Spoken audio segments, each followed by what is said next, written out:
Against Empathy, un argumentaire contre l'empathie de Paul Bloom, qui est psychologue canado-américain et qui est professeur émérite de psychologie et de sciences cognitives à l'université de Yale, notamment. Parce qu'il fait plein de trucs. Et voilà, ça va être le genre d'épisode que j'aime bien parce qu'en même temps, on va réfléchir, on va faire un peu de philosophie et ça va être reposant et intéressant. Donc, je sais pas pour vous, je sais pas pour les gens qui écoutent, mais moi, ça va. Et donc, pourquoi faire un livre contre l'empathie ? Est-ce que ça éveille un petit peu votre curiosité et vous dites « Oh, bah, pourquoi il est contre l'empathie ?» Voilà. Comment ça vous... Bah, bien sûr. Quoi, bien sûr. Bah, je sais pas, l'empathie, j'ai l'impression que c'est un truc qu'on met en avant comme une qualité. Voilà. On demande aux gens d'être empathiques, d'être plus empathiques. Et du coup, bah là, le fait que quelqu'un dise qu'il faut être contre l'empathie, c'est surprenant et ça attise la curiosité. Voilà. Évidemment, il est un petit peu provocateur puisqu'il remet en question une chose que personne n'avait pensé à remettre en question. Voilà. Je pense que tu veux rajouter quelque chose, Georges, à cette formidable Surprenant. On est surpris, quoi, globalement. Et en fait, pourquoi ce bouquin ? Parce que j'ai écouté un podcast du gars, donc il parlait de comment il était contre l'empathie.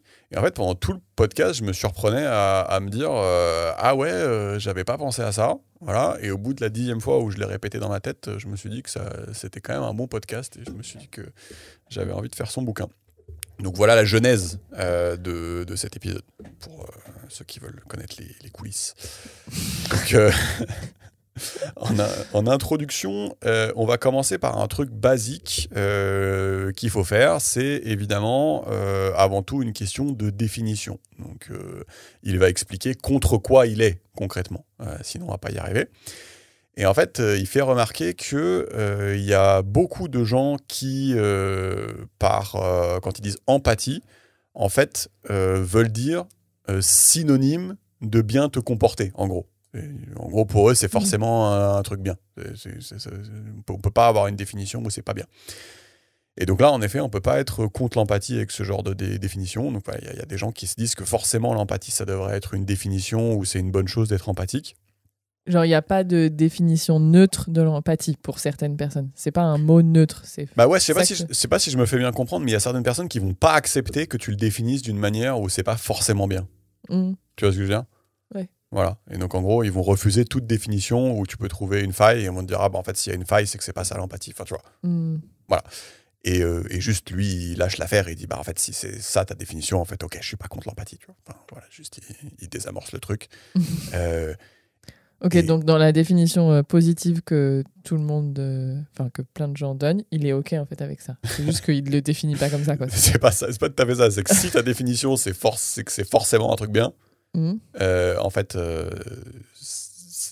ok, mais juste c'est pas de ça dont il va parler. Okay. En fait, je vois que je suis pas hyper clair, donc je vais faire une analogie. En fait, il y a plein de mots en fait où les gens ils ont besoin que le mot soit connoté.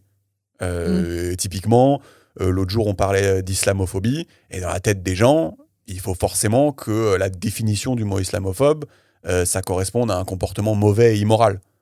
Tu peux pas dire oui, je suis islamophobe quand je vois un mec avec une barbe et une ceinture d'explosifs, tu vois. Bah non, tu vois, il faut me dire c'est pas ça l'islamophobie. Tu vois, c'est comme le sexisme. Le sexisme dans la tête des gens, c'est forcément mauvais. Tu peux pas dire oui, je suis sexiste, je veux que les femmes et les hommes aient des catégories sportives différentes. Tu vois. Les gens, ça leur va pas, quoi, comme définition. Je sais pas si je me fais plus comprendre. J'ai pas l'impression. Je vois. Si, je vois. Georges, tu peux m'aider ou pas ? Ce que tu veux dire.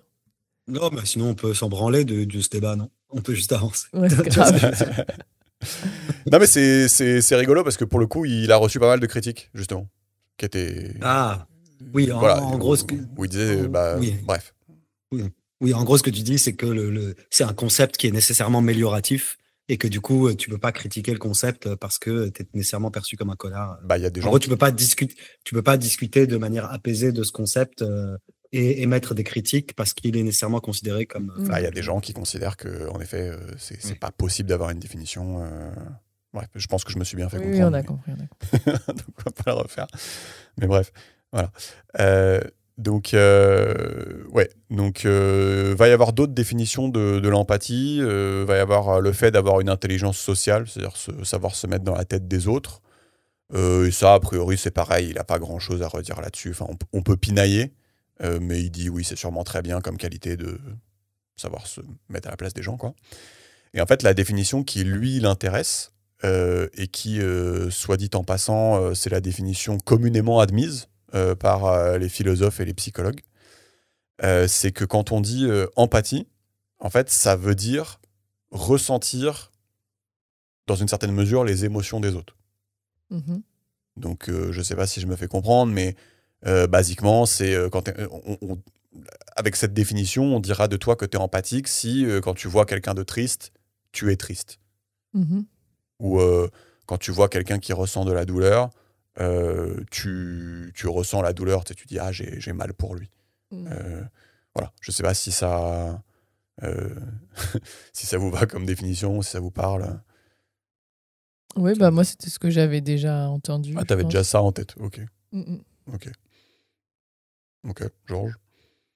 Oui, même chose. Ok, donc vous êtes comme les psychologues, quoi. Ok.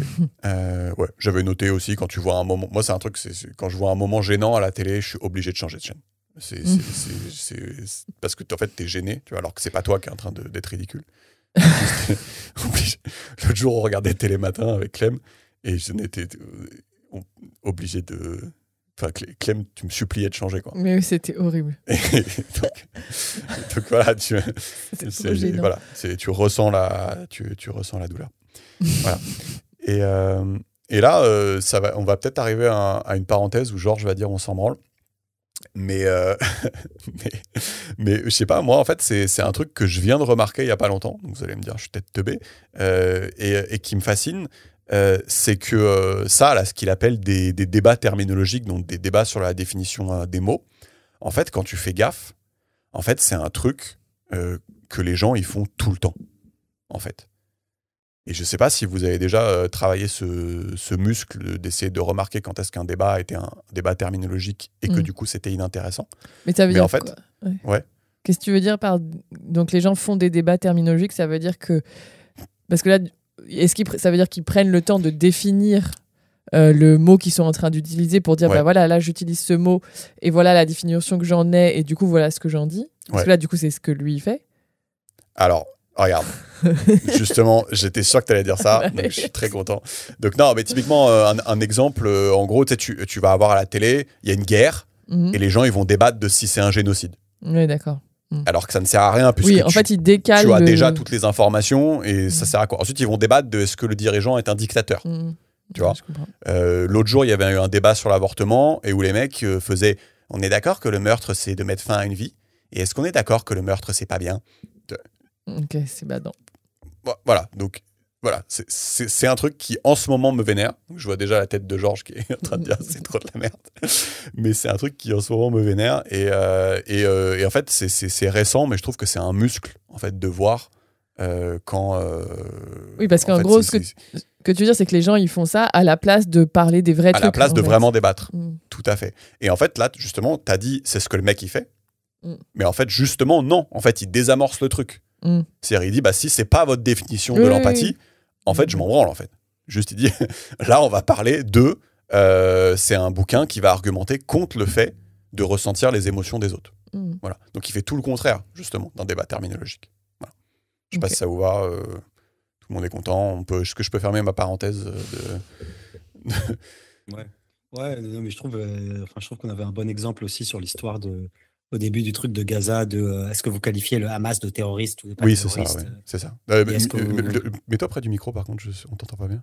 Ouais, pardon. Est-ce que vous qualifiez le truc de terroriste ou pas terroriste, ou est-ce que vous qualifiez le massacre de pogrom ou de pas pogrom ? Oui, c'est exactement ça. Alors qu'en gros, tu as toutes les informations à ta disposition, tu vois.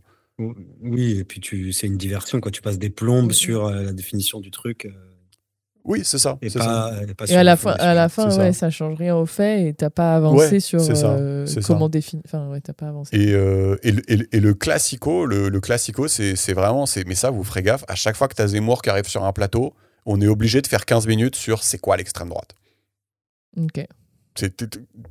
obligé, c'est de passer ce créneau-là sur c'est quoi d'extrême droite et est-ce qu'il est d'extrême droite. Alors que tu sais, le mec, il a dit ce qu'il a dit, il a fait ce qu'il a fait, on sait ce qu'il pense, machin. Tu peux tout de suite juger si c'est moral ou immoral. Mais non, il faut quand même faire 15 minutes sur. Voilà. Donc voilà. Et ça. Ouais, vas-y. En fait, je trouve que souvent, quand c'est fait en politique, c'est que, en fait, t'as des actes ou des catégories qui sont infamantes. Et en fait, tu veux placer ton interlocuteur dans cette catégorie infamante où tu veux dire qu'il a réalisé tel acte infamant. Oui. Et du coup, tu dis genre oui, par exemple, l'acte infamant que vous avez fait, c'est de ne pas qualifier le Hamas de terroriste. Oui. Ou la catégorie infamante, c'est vous êtes d'extrême droite. Et du coup, je veux te dire que tu es d'extrême droite ou je veux te dire que tu es une énorme raclure parce que tu n'as pas dit que le Hamas c'était terroriste. Et du coup, là, le débat se lance. Mais en fait, tu vois, ça devrait limite être, ça pourrait être qualifié par Clément Victoriste c'est comme une technique rhétorique qui est un peu fallacieuse où tu veux jeter l'opprobre, je sais pas comment ça se dit là, sur ton interlocuteur et en gros, tu le places dans une catégorie ou où tu dis qu'il a fait un truc hardcore. Et après, le mec, il est obligé de se défendre et de dire bah non, c'est pas ça. Tu vois ce que je veux dire? Mais c'est bien que tu dises ça, mais en effet, c'est pour pas que j'ai l'air de quelqu'un de naïf. C'est-à-dire que moi, mon point, c'est que c'est. Je dis pas que c'est inutile. Oui, en effet, c'est une manœuvre rhétorique fallacieuse. Mais ça casse les couilles, quoi. Qui casse les couilles. Donc, je sais pourquoi les gens le font. Mais c'est un truc de tocard. Voilà, tu vois, c'est vraiment. Voilà, bref. Donc ça, c'était ma petite digression. Mais voilà, c'est mon combat personnel du moment. Mais c'est bien que tu le dises parce que c'est vrai que j'ai l'impression que ça arrive de plus en plus souvent. Tu vois. Parce que rien que là, on a les exemples récents de terroristes, pas terroristes, de génocide, pas génocide. C'est insupportable. C'est vraiment insupportable. De pogrom, pas pogrom, de antisémite, pas antisémite. Ah oui, oui. En fait, tout récemment, c'est vrai que genre, tu passes 50% du débat là-dessus. Ouais. Et même les trucs, c'est extrêmement putaclic, c'est sur les débats entre le sexe et le genre. Tu regarderas, c'est que des trucs de définition en fait. Et à chaque fois, t'es là, mais enfin, ok, on est en train de débattre d'une définition. Vraiment, c'est ça qu'on fait. Et donc, oui, et bref, moi, c'est vraiment un truc, c'est depuis que je l'ai remarqué, je le vois partout. Et juste, ça m'émoustille fortement. Voilà. Je sais pas si c'est le mot. Je sais pas si ça veut dire ça, être émoustillé. C'est pas sûr. Donc, une fois qu'on a cette définition de l'empathie en main, donc je rappelle, c'est ressentir les émotions des gens, lui, il va argumenter, ça c'est tout le bouquin en gros, il va argumenter qu'être empathique, ça n'a aucun rapport avec le fait d'être bon, d'avoir de la compassion, d'être gentil, et que moralement parlant, on serait sûrement bien mieux sans empathie. Voilà, c'est son bouquin, donc c'est ça qu'on va explorer. Et il va même argumenter que la plupart des sociétés sont dues à trop d'empathie. Voilà, donc ça c'est pour vous cadrer le sujet. La plupart des sociétés quoi ? Qu'est-ce que je dis ? La plupart des problèmes des sociétés seraient dus à trop d'empathie. Voilà, ça va être son argumentaire qu'on va essayer de développer. Et là, de prime abord, comme ça, moi, personnellement, je vais me confier, ça me parle parce que j'ai l'impression d'être quelqu'un de très empathique tout en étant un peu un enculé. Donc, ce qui corroborerait pas mal ce qu'il est en train de dire. C'est-à-dire, je m'explique. J'ai remarqué que j'ai du mal à être en présence de gens qui ont des grands malheurs dans leur vie. Si je suis en présence de quelqu'un qui est handicapé ou de très très obèse ou je sais pas, l'autre jour à la piscine on avait vu une fille qui avait 14 ans qui était enceinte de 8 mois et je sais que j'ai du mal en fait, enfin, à être à côté de ces gens-là. C'est comme si tu prenais en fait leur malheur. Et donc du coup j'ai des comportements un peu d'enculé qui consistent à m'éloigner, à détourner le regard, ou même souvent des fois je fais des blagues, tu vois. Et dans leur dos, du coup je leur fais pas à eux, quoi, ce qui est pas sympa. Et donc du coup il est mort de rire, genre. Et donc du coup je vois exactement de quoi il parle, c'est-à-dire que tu peux être empathique et être un peu un connard, quoi. Ouais. Et je sais pas si... Parce que toi tu sais pas gérer le fait que tu ressens les émotions des autres, quoi. Ben, je sais pas d'explication. Mais est-ce que vous seriez prêt à vous confier comme moi, ou est-ce que vous allez dire que je suis un enculé? Non, mais moi, j'ai bien envie de connaître, de comprendre un peu plus le propos du mec avant de confier des trucs, tu vois. Ah non, putain, non, ça marche pas comme ça. Il veut que je confie Et direct. toi, tu veux pas te confier, Clem? Mais je sais pas quoi dire, moi. Toi, ça va. Ça te fait rien d'être à côté de gens qui sont malheureux, quoi. Bah, ça me donne pas forcément envie de les fuir, quoi. Ça me donne plutôt envie de les aider, de les Ouais. soutenir, ou de voir quel peut être le positif ou comment ils peuvent je sais pas, en ressortir Putain, grandi. j'avais pas pensé à ça. Bah oui, bah, je sais pas. J'avais pas du tout pensé à ça. Ok. Bref. Et donc, en dehors de mon cas personnel, en fait, pour illustrer cette empathie comme n'étant pas une vertu, en fait, il raconte une anecdote. Et donc ça, c'est dans les archives de la Seconde Guerre mondiale. Il cite l'histoire d'une femme donc qui vivait à l'époque nazie en Allemagne et qui a écrit une lettre bien salée au commandant nazi parce qu'en fait, elle vivait à côté des camps de concentration. Et donc, elle était témoin chaque jour des atrocités. Et donc, dans sa lettre, ce qui est rigolo, entre guillemets, c'est qu'elle se plaint pas des atrocités en soi, mais elle se plaint de devoir y assister. Mm. Tu vois ? Et donc, elle les invite à aller faire leur truc, mais pas à côté d'elle, en fait. Voilà. Et donc, ça c'est une bonne illustration de quelqu'un d'empathique, en fait, mais qui est pas forcément très sympa, quoi. Mm. Donc, vous voyez un peu en dehors de mon cas personnel, un peu le... Oui, mais en gros, le débat, c'est pas d'avoir de l'empathie, c'est pas de ressentir les trucs, c'est qu'une fois que tu as ressenti ce Ouais, truc-là, ça. qu'est-ce que t'en fais et quelle action ou quelle opinion t'en déduis, tu vois. Donc, le fait de se dire, ça ne me procure pas de la joie quand je vois un mort de faim à côté de moi en train de gésir dans le caniveau, tu vois. Donc, ça, c'est normal. de gésir. C'est normal, ça veut dire que tu as de l'empathie, t'es pas un psychopathe, tu ressens des trucs. Et après, une fois que tu ressens ça, est-ce que tu dis, ah, bah, du coup, faut le tèche d'ici, comme ça, éloignez-le de ma mon vie. soleil, comme ça, je peux kiffer, Oui. et là, t'es de droite, t'étais un tocard. Ou est-ce que tu dis, ah, bah, du coup, comment se fait-ce qu'il soit là, quelles actions on peut mettre en place pour qu'il soit mieux, etc. Et là, t'es un peu plus stylé, tu vois. Et Okay. enfin, Je sais en pas fait, si mon ça point, fait c'est, très bien quelqu'un de droite, mais ok. voilà. Non, mais tu vois, bah, tu sais, bref, non, mais en fait, c'est parce que ça me faisait penser Oui. tu sais, quand tu as des centres d'accueil, des centres d'accueil pour SDF ou dès que tu as des centres d'accueil, notamment dans le 16e, tu as toutes les Michelin qui se révoltent. Ah oui, je vois ce que tu veux dire. Ouais, Tu sais, oui. t'as les trucs, c'est le NIMBY, genre not in my backyard. Bon, Ouais. bref. Non, mais je fais en gros, attention parce que le fait- souvent, en fait, pour la petite anecdote, on reçoit des 0 étoiles en notation du podcast. Et en gros, le commentaire, c'est une variante de Georges, c'est trop un gauchiste. Voilà, donc et quand t'as 0, ça fait vachement baisser la note, en fait. Et donc, en fait, c'est tout le temps une variante de ouais, Georges, c'est un putain de gauchiste et tout, et 0 étoile. Donc, je me permets des fois de nuancer le propos. Voilà, au-delà de mes jugements hâtifs, mais le point, c'est juste, le débat, c'est pas est-ce qu'il faut ressentir ou pas la détresse ou la joie des autres. Il le faut, sinon t'es un psychopathe. Oui.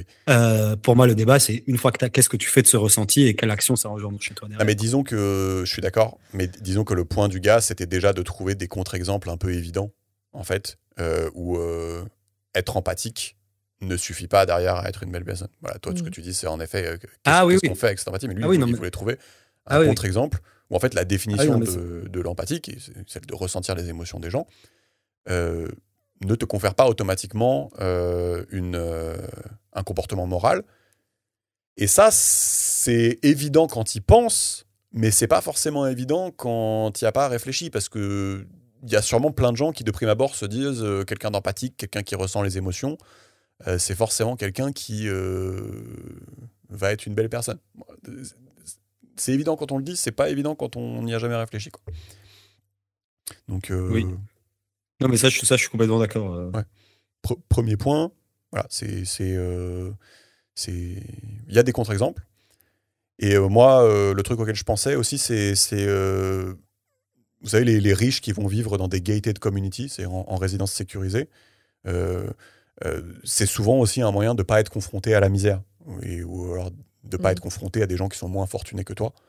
Et donc voilà, c'est aussi une manière de pas subir cet échange d'émotions quand tu vois des gens qui sont dans le malheur. Voilà. Donc, premier point, c'était de trouver Mais des tu vois, c'est contre-exemples. comme. En fait, effectivement, tu as plein d'exemples comme ça qui sont assez intéressants. Genre, c'est comme quand tu as un pote déprimé, tu vois. Genre, à force, au bout d'un moment, ça te pèse et t'as moins envie de le voir ou peut-être tu le soutiens un peu moins parce qu'en fait, ça t'atteint, quoi. Mhm. Ouais. Enfin, ce que je veux dire, c'est qu'il y a plein de cas de figure comme ça où le transfert d'émotions est plus ou moins déplaisant et tu mets en place des mécanismes d'évitement, tu vois. Soit tu fuis la misère, soit tu fuis la misère de ton quartier, soit tu fuis la dépression de ton pote, soit tu vois ce que je veux dire. Ouais, carrément. Carrément. Ouais. Mm. Et non, bref, j'avais envie de dire un truc, mais là-dessus, sur ce que tu viens de dire, mais on fera ça dans un autre bouquin. Mais oui, carrément. Il y a aussi l'aspect contagion, ouais. Je suis d'accord. Bah, si je le dis, en fait, je suis en train de lire le nouveau bouquin de Jonathan Haidt. Et en fait, il dit que souvent dans la classe, et souvent plus en moyenne chez les filles, quand quelqu'un est déprimé, c'est contagieux, en fait. Entre Dans une classe d'école ? Dans un groupe d'amis. Ok. Ouais. Donc ça rejoint ce que tu dis, surtout chez les filles, apparemment. C'est contagieux, quoi. Donc, Ouais, et puis, non, et puis ça, c'est intéressant. J'ai jamais réfléchi. Genre, est-ce qu'il y a, c'est comme genre pierre, papier, ciseaux. Est-ce qu'il y a des émotions qui sont plus fortes que d'autres, tu vois? Donc, par exemple, là, quand tu donnes ton exemple, j'ai l'impression, mais c'est un feeling, que par exemple, la tristesse ou la dépression, ça, ça bat la joie, tu vois.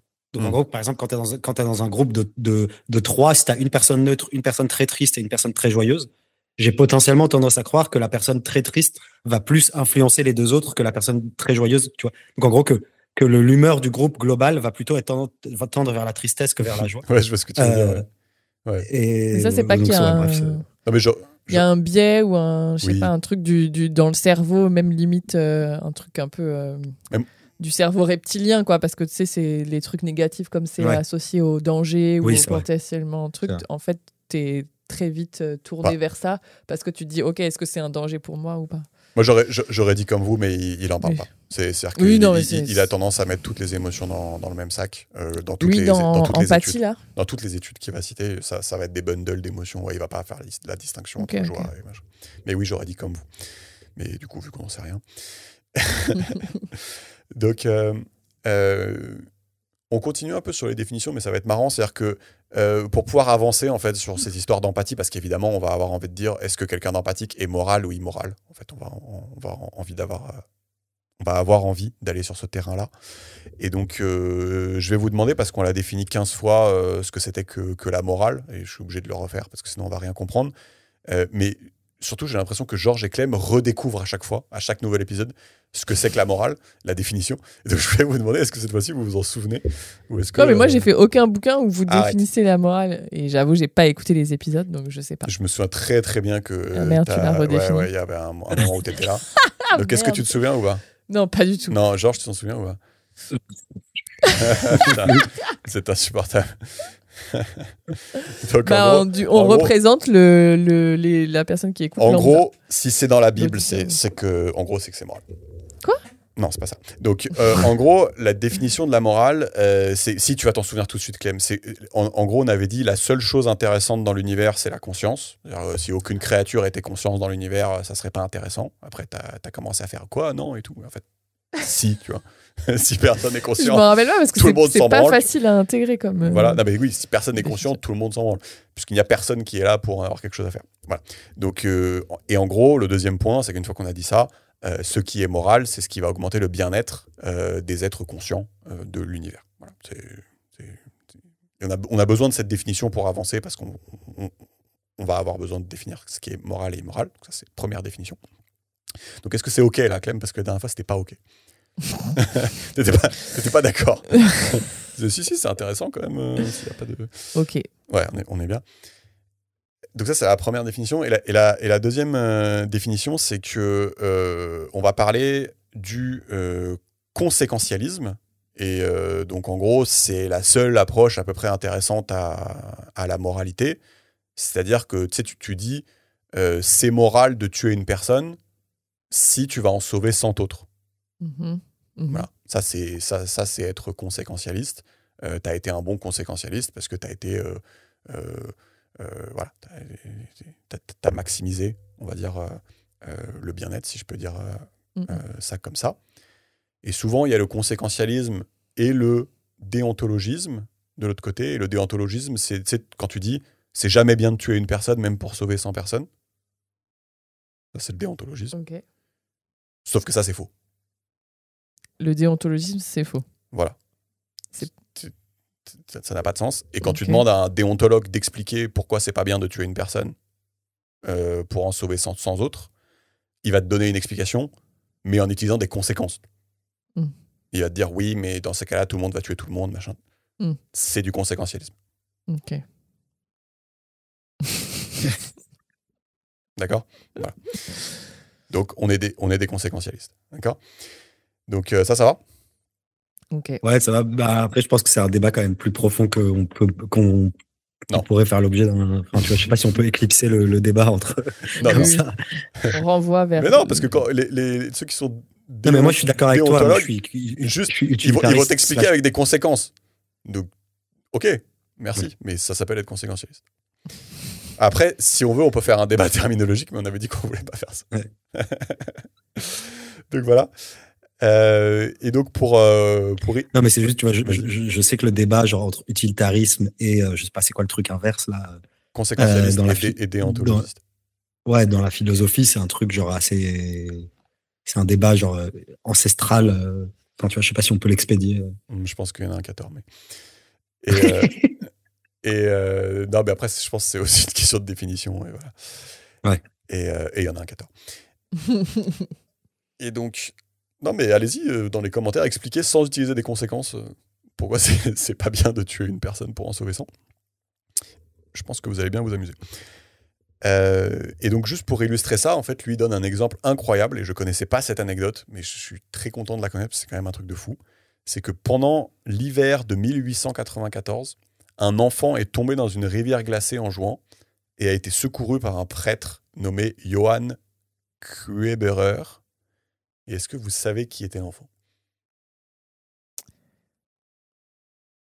1894 ?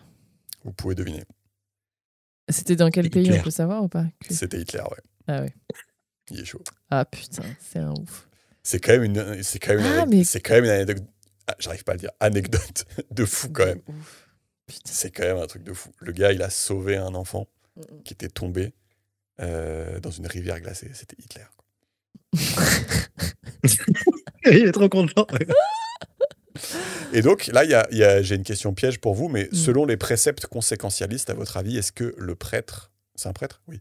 Est-ce qu'il aurait dû sauver l'enfant d'après les Le truc, c'est préceptes qu'il pouvait pas savoir, donc Ça, c'est la réponse de Clem et Georges.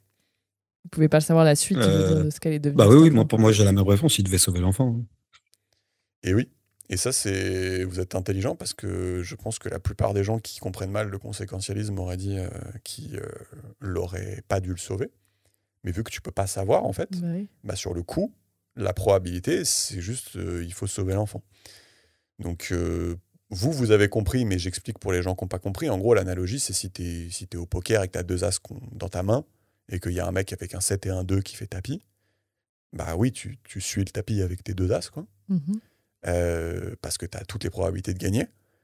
C'est possible que tu perdes, mais tu vois, si tu perds, tu pourras pas dire j'aurais pas dû suivre le tapis. Enfin, Mhm. voilà, Avec les infos que tu avais, à c'était l'époque, ça qu'il fallait faire. c'est ça qu'il fallait faire. pour Donc tout à fait, la maximiser. bonne réponse quand tu es conséquentialiste, c'est qu'il faut sauver l'enfant. Donc voilà, encore un autre argument pour le conséquentialisme. Voilà. Et donc, voilà. Donc avec le petit Hitler, le prêtre a eu raison de le sauver avec les connaissances de l'époque. Et rétrospectivement, c'était un bad beat. Voilà. Voilà. Donc je pense que c'était nécessaire de cadrer ce qu'on appelle une bonne action. Et maintenant, on peut aller plus loin et on peut regarder est-ce que l'empathie, ça conduit à de bonnes actions. Et donc là, on peut vraiment explorer. On va prendre des gens empathiques et on va voir s'ils ont des actions plus morales que les autres. Et donc ce qu'il va faire, on va encore commencer par un contre-exemple parce que c'est rigolo. Il va donner un exemple de situation où l'empathie n'a pas fonctionné. Donc il va citer la fusillade dans l'école de Sandy Hook, qui a fait 20 morts parmi les enfants d'une école. Et tout le monde était au courant de la fusillade dans les États-Unis. Ça a vraiment fait la une des infos. Mais lui, il dit, quand tu regardes de plus près, il y a une centaine d'enfants qui meurent par balle dans Chicago chaque année, et tout le monde s'en fout.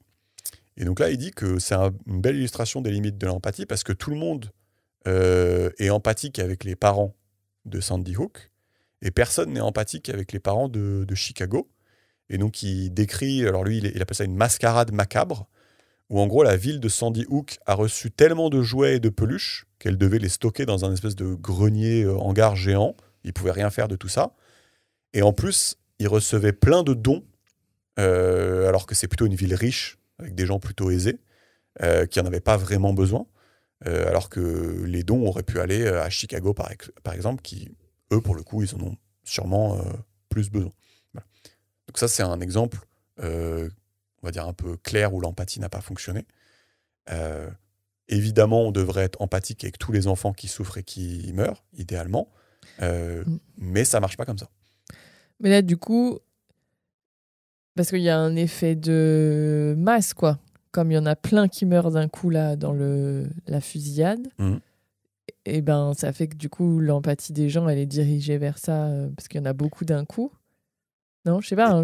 Et ben pas tant que ça, parce que finalement il y a une expérience qui est très connue, tu sais, où tu montres par exemple une petite fille affamée dans un village et tu constates que tout le monde est hyper empathique.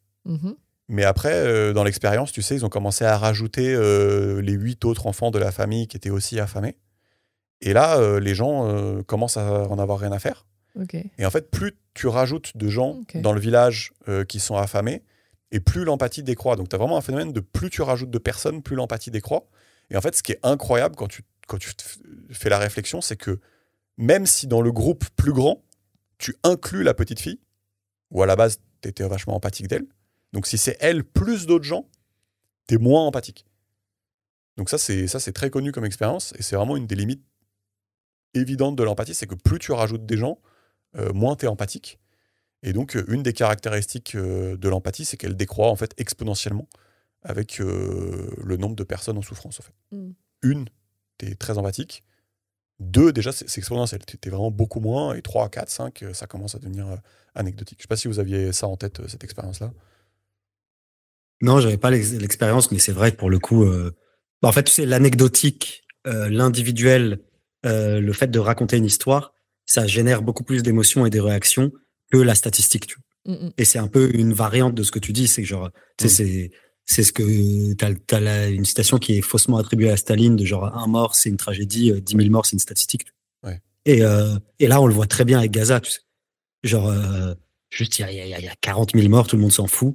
Et tu sais, dès que tu personnifies, tu vois, dès que tu montres la photo, dès que tu, en fait, il y a un côté, il y a un côté, je trouve qu'il y a plein d'exemples où on voit ça, où tu vois, si tu regardes un reportage à la télé où on te parle du père qui a perdu sa fille, etc., tu vas pleurer. Si on te dit il y a 40 000 morts à Gaza, tu vas pas avoir la même. Oui, et même s'ils incluent le père. Même s'ils incluent le père. Ouais. Et, c'est vrai. Oui. Et aussi, enfin, je trouve qu'il y a ce phénomène-là que effectivement l'empathie décroît avec le nombre, qui est intéressant.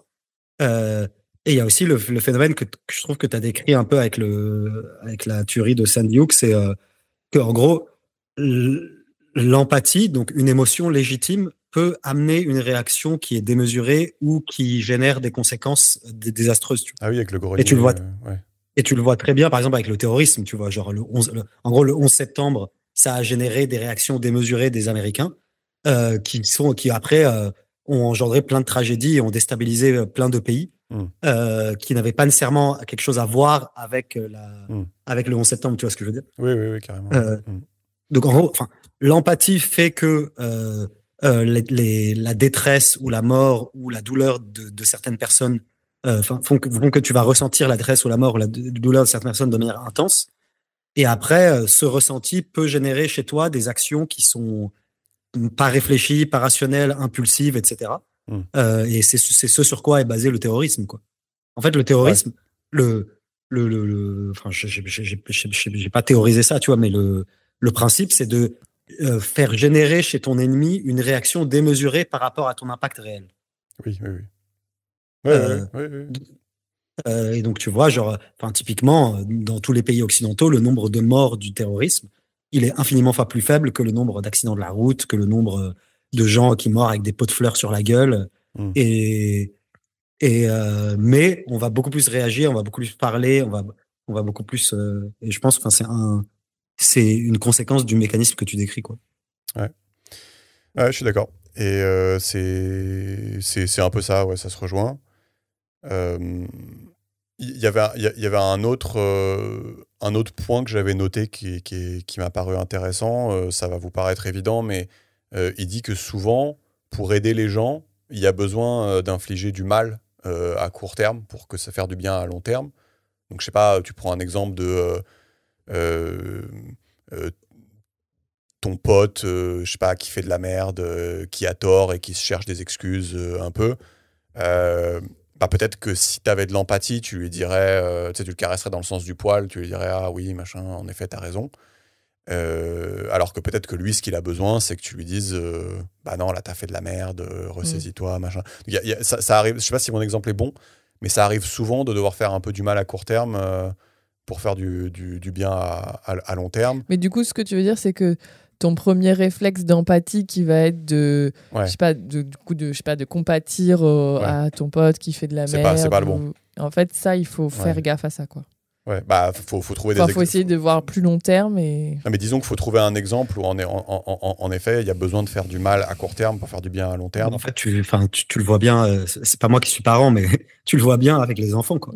Bah, j'allais En gros, dire, j'allais dire ça à l'école. Vas-y. En gros, le gosse, il est trop mignon, Ouais. il t'adore. Du coup, dès qu'il chiale ou dès qu'il fait de la merde ou dès qu'il veut bouffer que des Kinder Delice, t'as trop envie de lui dire oui, mais faut pas lui dire oui, quoi.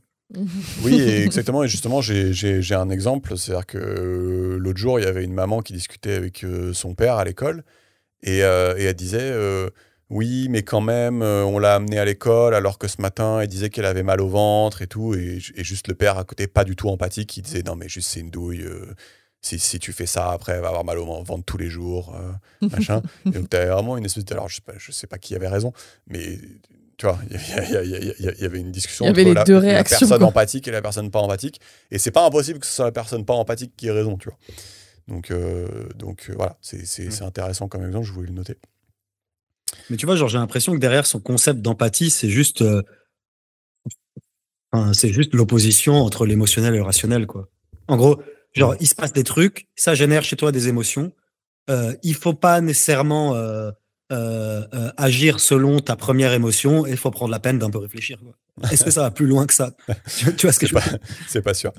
Mais oui, Ah, on est d'accord. Parce que ce que je veux dire, c'est que tu peux remplacer empathie par n'importe quoi. C'est juste que, en gros, il se passe plein de trucs autour de toi. Ça va te faire réagir. Tu as une première réaction un peu instinctive ou un peu inconsciente qui est diverse. Et c'est juste, il faut pas nécessairement plonger dans cette première réaction. Il faut prendre la peine d'aller un peu plus loin. Ouais, mais là où c'est intéressant, la façon dont il le fait, c'est que c'est ce que disait Alexa au début, c'est qu'il y a beaucoup de gens qui mettent l'empathie comme une valeur très très très élevée et qui vont du coup se servir de ça en disant bah oui, mais j'ai réagi selon mon empathie, selon les émotions que je ressentais, donc j'ai raison, enfin j'ai forcément raison d'avoir fait ça. Parce que cette valeur-là est très importante et que c'est au-dessus de tout presque. Enfin, tu vois, ça peut aller jusque-là. Oui.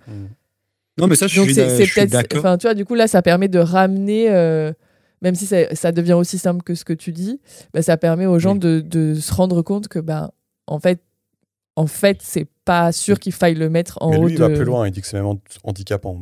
Okay. Peut-être qu'on va le voir okay. si on finit, mais voilà, lui, il va aussi aller plus loin, quoi. Ok. Donc, ouais, il va donner 3 découvertes majeures en neurosciences de l'empathie. Donc oui, c'est en effet quelque chose qui existe, la neuroscience de l'empathie. Et je voulais les citer, c'est intéressant. Donc la première, c'est que déjà, quand tu es empathique, c'est la même zone du cerveau qui s'active. Donc, je vais donner un exemple. Imagine, tu es vraiment triste. Que tu sois vraiment triste parce que, je sais pas, il t'est arrivé un truc triste, ou que tu sois empathique de quelqu'un de triste, c'est la même zone du cerveau qui s'active. Donc déjà, ça c'est rigolo. Voilà. À noter quand même, c'est bien de le rappeler qu'être empathique, c'est pas tout à fait équivalent quand même à ressentir l'émotion. Parce que quand tu es empathique de quelqu'un qui se fait arracher une jambe, c'est pas tout à fait équivalent. Mais voilà, c'est quand même la même zone du cerveau. Ça, c'est quand même rigolo comme trouvaille. La deuxième trouvaille sympa en neurosciences, c'est que notre empathie dépend du jugement qu'on fait de la personne. C'est-à-dire qu'on a démontré qu'on avait plus d'empathie pour quelqu'un qui nous traite bien que pour quelqu'un qui nous traite mal. Voilà. Et en effet, ça marche aussi avec la tribu, entre guillemets, à laquelle tu appartiens. Donc, je sais pas, si t'es de gauche, t'auras moins d'empathie pour un mec de droite et vice-versa. Enfin, tu vois, les petits clans et tout, ça fonctionne, quoi. Voilà. Ça, c'est rigolo. Tu es moins empathique. Est-ce que j'ai le droit de dire qu'on le voit bien aujourd'hui avec Gaza? Bah, disons que je vais mettre je vais mettre des petites croix sur un papier. Et à la 10e, va falloir arrêter avec Gaza. Ouais. Mais là, je crois qu'on en est à la 8e. Donc, on est à la 3e, là. Et arrête que c'est une illustration. Non. On est une illustration parfaite du fait que l'empathie est clairement différenciée en fonction de si le mec nous ressemble ou pas, quoi. Si je puis me permettre. Oui, c'est un point valide. Néanmoins, je demanderais à ceux qui écoutent de mettre des croix. Parce que... Et que ceux qui écoutent nous disent s'ils sont d'accord. Non, bah, oui, d'accord, si tu veux. Mais mettez des croix surtout. Et donc, du coup, j'en étais où? Le deuxième point, c'est que ça dépend du jugement qu'on fait de la personne. Ok, donc Georges, très bien illustré ça avec Gaza. Ou du degré de ressemblance que la personne a. Voilà, on n'est pas obligé d'illustrer tous les points avec Gaza, mais on peut en illustrer, en effet. Bah, quand ça marche, on peut, tu vois. Alors, oui, mais quand même. Donc, ça, c'était le deuxième point, donc rigolo. Et le troisième point, c'est qu'il y a une différence entre ressentir et comprendre. Et ça, c'est très bien illustré par les psychopathes, par exemple. Parce que si tu es psychopathe, tu vas souvent avoir de l'empathie cognitive, c'est-à-dire que tu vas arriver à comprendre les autres et te mettre à leur place. Et c'est comme ça que tu peux les arnaquer, par exemple. Tu comprends ce qu'ils pensent, comment ça marche, comment ils réagissent. Tu arrives à comprendre leurs émotions et tu arrives à les arnaquer, du coup. Ou à les entourlouper, ou à faire ce que les psychopathes font. Mais ils n'ont pas d'empathie émotionnelle dans le sens où ils ne ressentent pas les émotions. Voilà. Okay. Donc on peut distinguer le fait de se mettre à la place, enfin de lire, entre guillemets, l'autre, et de vraiment ressentir les émotions. Voilà. C'est troisième trouvaille intéressante. Voilà. Il tempère le truc en disant de toute façon les psychopathes ils ressentent pas d'émotions, donc est-ce que c'est si étonnant que ça? Si, c'est rigolo quand même. Ils arrivent à comprendre les gens sans ressentir d'émotions. C'est quand même un peu rigolo. Voilà. Je peux citer quelques études supplémentaires qui sont intéressantes. Il cite une étude de Batson, donc lui il est connu, ça fait plein de fois que je le vois, qui consiste à prendre des gens et à les mettre dans une situation où ils peuvent faire quelque chose de sympa, comme donner de l'argent, coopérer avec quelqu'un alors que ça va leur coûter. Voilà. Ils sont dans une situation où ils peuvent faire un truc cool. Et donc là, si tu prends deux groupes, le premier, tu leur dis rien, donc ça va être le groupe qui est pas empathique. Et le deuxième, tu leur dis, essaie vraiment de te mettre à la place de l'autre, voilà, essaie de comprendre ses émotions, tout ça. Ça va être le groupe de l'empathie. D'accord. Donc le groupe 1, c'est le groupe contrôle, et le groupe 2, c'est le groupe où tu leur dis, mets-toi à la place de l'autre, machin. Voilà. Donc tu leur dis, en gros, sois empathique. Enfin, tu les incites à être empathique. Exactement. Voilà. Et à votre avis, qu'est-ce qui s'est passé? Donc, quel a été le groupe qui a le plus aidé les gens? Le groupe neutre ou le groupe empathique? J'aurais dit le groupe empathique, mais vu que tu demandes, c'est que c'est le groupe neutre. J'ai envie de dire pareil que Georges. C'était le groupe empathique. Okay. Je vous ai bien niqué. Grave. Résultat qui est hyper reproductible. C'est-à-dire que quand les expériences sont anonymes, quand il y a une justification pour pas aider, quand c'est facile de dire non, c'est hyper reproductible. C'est toujours le groupe empathique qui aide plus les gens. Mais parce que tu leur as dit, sois empathique et tout. Oui. Ok. Voilà. Donc c'est ça l'astuce. Et donc, que vient faire cette expérience, me direz-vous, dans un livre où, en fait, on est là pour démontrer que l'empathie, c'est pas bien. Et là, en fait, le mec, il nous cite une étude ultra reproductive, reproductible, où, en fait, l'empathie conduit à aider la personne, quoi. Donc, comment ça se fait? Et en fait, c'est hyper intéressant ce qu'il dit. C'est-à-dire que, en effet, si le monde était simple et que les seuls dilemmes moraux auxquels on avait à faire face dans la vie, c'était quand tu es confronté à une personne et qui est en détresse et qu'il faut l'aider, Bah, dans ce cas-là, oui, en effet, l'empathie, c'est très bien, et ça t'aide dans cette catégorie-là, qui est ultra étroite. Mais la vie est beaucoup plus complexe que ça, que juste d'aider une personne en détresse. Et donc, en fait, quand tu sors de cette catégorie-là, toutes les autres catégories qui ne correspondent pas à ça, bah en fait, là, pour le coup, ça marche moins bien. CF, les exemples qu'on a vus tout à l'heure. Ok. Donc c'est intéressant, ça, je trouve, c'est-à-dire qu'on peut faire vraiment le distinguo entre, oui, en effet, il y a des use cases où c'est utile, mais ils sont assez étroits, quoi, finalement. C'est pas des situations très répandues, quoi. Et donc, encore une fois, Batson, ce qu'il a fait, c'est qu'il a décidé de regarder le lien entre empathie et morale.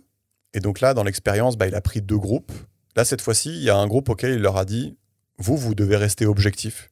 Donc, faites raisonner uniquement de façon froide et voilà, raisonnez objectivement. » Et le groupe 2, où il leur a dit « Essayez vraiment de vous mettre à la place de l'autre. » Voilà. Donc ça, c'est le groupe de l'empathie. Et il leur a fait regarder une vidéo d'une petite fille malade qui est en liste d'attente pour obtenir un traitement palliatif. Et ensuite, tu demandes à chaque personne qui a vu la vidéo, est-ce que tu veux qu'on fasse remonter la fille dans la liste d'attente ? Et c'est très clair dans la description du truc que si tu fais ça, il y a d'autres petites filles qui vont baisser dans la liste d'attente, fatalement. Voilà. Et bien entendu, le groupe empathique a fait remonter la fille dans la liste d'attente. Ils l'ont fait beaucoup plus que le groupe non empathique. Donc c'est 75% vs 30%. Okay. Donc c'est énorme, en fait. Enfin, une énorme différence. Enfin, c'est pas 52 versus 48, quoi. Et en fait, ça illustre bien par rapport à ce qu'on disait tout à l'heure. C'est-à-dire que la vie, ce n'est pas que des personnes en détresse qu'il faut choisir d'aider ou non. C'est plus complexe que ça. Et là, le groupe empathique a commis ce qu'on pourrait appeler une faute morale évidente. Donc en gros, c'est vraiment un exemple concret où en gros, le groupe des gens empathiques a pris la mauvaise décision, en fait. C'est ça que Batson voulait illustrer. Okay. C'est quand même intéressant. Ouais, je trouve ça se montre bien aussi dans tous les débats politiques où tu sais, à Gaza. Souvent à Gaza par exemple. Non, t'as souvent en gros, t'as souvent des interlocuteurs dans le débat politique qui sont dans le pathos, tu sais. Ils disent ah oui, mais c'est horrible. Je sais pas, il y a plein de trucs horribles qui se passent, genre oui, mais c'est horrible. Le narcotrafic, il y a des mères de famille qui n'osent plus rentrer chez elles, ou il y a des écoles qui sont délabrées, ou enfin, tu vois, genre tu décris une situation qui n'est pas désirable, et après, du coup, tu en déduis qu'il faut faire quelque chose, tu vois. Tu en déduis, je sais pas, qu'il faut rajouter du budget. Enfin, souvent la conclusion, c'est qu'il faut rajouter du budget. Sauf que le budget, genre, tu l'enlèves bien de quelque part pour le rajouter là, tu vois. Oui. Et du coup, genre, mon point, c'est que je trouve que souvent, dans les débats politiques ou dans la manière dont certains enjeux sociétaux sont présentés, on décrit simplement un problème qui requiert un investissement financier, mais sans dire qu'en fait, cet investissement financier va impliquer des arbitrages et que du coup, tu vas enlever d'ailleurs pour mettre ici. Et en fait, du coup, sans présenter la globalité de la situation, juste si tu te contentes d'être dans le pathos et de dire qu'il faut rajouter de la thune, en fait, ça fonctionne pas parce que cette thune, elle vient bien de quelque part. Ah oui, je vois ce que tu veux dire. Oui, c'est exactement pareil que de faire remonter de faire baisser d'autres petites filles. Oui, exactement. En fait, le point, c'est qu'être beaucoup dans l'empathie, ou souvent on dit être dans le pathos, c'est de dire, il y a une situation pas désirable. Plus tu la décris, plus ça va générer de l'émotion. Genre, regardez la détresse, ou regardez machin. Et plus, du coup, les gens vont dire, ben oui, mais c'est bien sûr, le gouvernement fait mal son boulot, pourquoi il a pas mis de la thune, tu vois. C'est juste que derrière, c'est des arbitrages, quoi. En fait, c'est la thune, tu la crées pas ex nihilo, quoi. Et du coup, pour moi, il est plus pertinent de débattre des arbitrages à faire plutôt que de décrire la situation pour générer du pathos. Tu vois ce que je veux dire? Ouais. C'est marrant parce que c'est qu'en gros, pardon. C'est qu'en gros, mon point, c'est que genre, il faut peut-être passer 10% du temps à dire, OK, il y a cette situation, c'est de la merde pour telle et telle raison. On est tous d'accord. Bam. Et passons 90% du temps à dire, comment on la résout et si ça implique des arbitrages, qu'est-ce qu'on fait comme arbitrage? Alors que je trouve que souvent, le ratio, c'est 50, 60, 70% de pathos et à peine de temps sur, OK, mais on chope d'où la thune ou on chope d'où les ressources. Ouais, tu voulais dire quand même. Bah, ce que tu dis, ça me fait penser qu'on peut trouver ce genre de choses aussi enfin, dans le taf ou dans une entreprise sur la façon de gérer certaines situations, enfin de prendre certaines décisions. Ah oui. C'est que tu sais, les gens vont, je sais pas, vont Je se vois de quoi focaliser tu sur parles. un cas quelqu'un qui va pas bien ou une situation qui est négative et en disant mais regardez, je sais pas quoi, la direction, les machins, les trucs ont pris telle décision, mais c'est injuste machin. Mais en fait, à aucun moment, ils incitent, tu vois, ils font du pathos sur une personne ou une situation, et à aucun moment, ils prennent le recul de regarder l'ensemble de la situation et qu'est-ce qui a fait qu'il y a eu telle décision qui a été prise, comment ça a été arbitré, pourquoi on en est là, et Mais qu'est-ce qui va se passer si tu crées un précédent en prenant la décision que tu as prise pour aider la personne en question? Est-ce que le fait de créer un précédent et de créer en fait une nouvelle règle ou un machin, est-ce que ça va pas impacter beaucoup plus tout le monde? Ouais, c'est ça. Exactement. Ouais. C'est ça, les gens n'ont pas souvent le recul de se dire ça. Ouais, de se dire non mais attends, en même temps, s'ils avaient fait telle décision juste pour cette personne-là, en fait, est-ce que ça aurait pas eu 1 milliard de conséquences sur d'autres gens ou d'autres... Non, c'est intéressant, ouais. Je suis d'accord. C'est intéressant. Il s'est posé ensuite la question de l'empathie en fonction de ton orientation politique. Et ça, c'est rigolo quand même. Il a quand même trouvé que quand tu regardes la littérature, les gens sont plus empathiques quand ils sont à gauche. C'est quand même rigolo. Donc Georges, là, il est content, il a un gros smile. Mais, sauf qu'il a oublié qu'on était en train de dire que c'était de la merde. Sauf qu'il a oublié qu'on était en train de dire que c'était de la merde. Au début de l'épisode, tu te rappelles, tu m'as dit ah oui, tu clashes trop rapidement les gens de droite. Ils sont pas d'empathie. C'est vrai. J'ai fait un faux pas. Et donc, en gros, c'est marrant. Donc, il dit qu'ils sont quand même plus empathiques, les gens à gauche. C'est basé sur des questionnaires. Voilà, c'est comme ça qu'ils arrivent à ces conclusions-là. Donc, voilà, c'est à vous de conclure. Il dit c'est pas une énorme différence, mais elle est là. Et typiquement, ce qui est rigolo, c'est que on sait que les femmes sont en moyenne plus à gauche que les hommes et qu'elles sont plus empathiques que les hommes en moyenne. Et en gros, c'est le même ordre de grandeur. Donc en gros, si je le reformule, c'est-à-dire que si les femmes n'étaient pas plus empathiques que les hommes, elles ne seraient pas plus à gauche, quoi. Enfin, je ne sais pas si je me fais comprendre. On peut le voir autrement, non? On peut le voir de 1000 manières différentes. Bah oui, c'est qu'à gauche, on peut pas dire du coup qu'à gauche, les gens sont plus empathiques parce qu'en fait, il y a plus de femmes et que les femmes sont plus empathiques que les hommes. Peut-être, j'étais en train de me dire ça. Surtout si c'est au même niveau. Ce que tu dis. Je sais pas. Peut-être. J'aurais besoin de l'écrire sur un bout de papier, j'avoue. Ouais, parce il y a peut-être ça marche pas avec les chiffres. Ouais. Tu peux faire une moyenne de moyenne, souvent tu te fais niquer. Ok, donc peut-être pas. Peut-être que j'ai dit de la merde. Voilà. Mais oui, voilà, rigolo. Donc, à gauche, plus empathique. Mais ceci étant dit, c'est pas aussi simple que ça. C'est-à-dire qu'il dit que souvent, ce qui différencie la droite et la gauche, c'est que c'est l'empathie, mais pas pour la même personne. Donc, typiquement, la gauche, ils vont être empathiques avec la personne, je sais pas, qui se fait maltraiter par la police, qui se fait tuer, voilà. Alors que la droite, ils vont plutôt avoir tendance à être empathiques avec le policier. Donc, c'est pas la même, c'est pas la même empathie. Je sais pas, on peut penser à l'avortement, ou peut-être la gauche, ils sont empathiques avec avec la femme. La droite, ils sont empathiques avec le fœtus, whatever that means. Et donc voilà, donc on peut faire le distinguo. J'en avais un bon, je m'étais fait la réflexion sur le voile. Donc la droite, ils sont empathiques avec le voile à l'école. Donc la droite, ils sont empathiques avec la petite fille qui doit mettre son voile. Et la gauche, je sais pas trop avec qui ils sont empathiques. Je sais pas si tu peux m'aider, Georges, là-dessus. J'avais envie de dire avec le papa qui a envie de couvrir sa fille, mais je pense que c'est une réponse de merde. Je sais pas si tu peux m'aider, mais mais je me faisais vraiment la réflexion dans cet exemple-là. Est-ce que ça marche, quoi? Non, j'avoue, j'ai aucune idée. Moi, je tente un truc. Je tente un truc par rapport à ce que tu m'avais dit la dernière fois. C'est qu'ils sont en empathie avec la communauté des musulmans non couvreurs de petites filles qui se fait amalgamer avec les couvreurs de petites filles. Et on parle trop de ce sujet par rapport à d'autres sujets importants.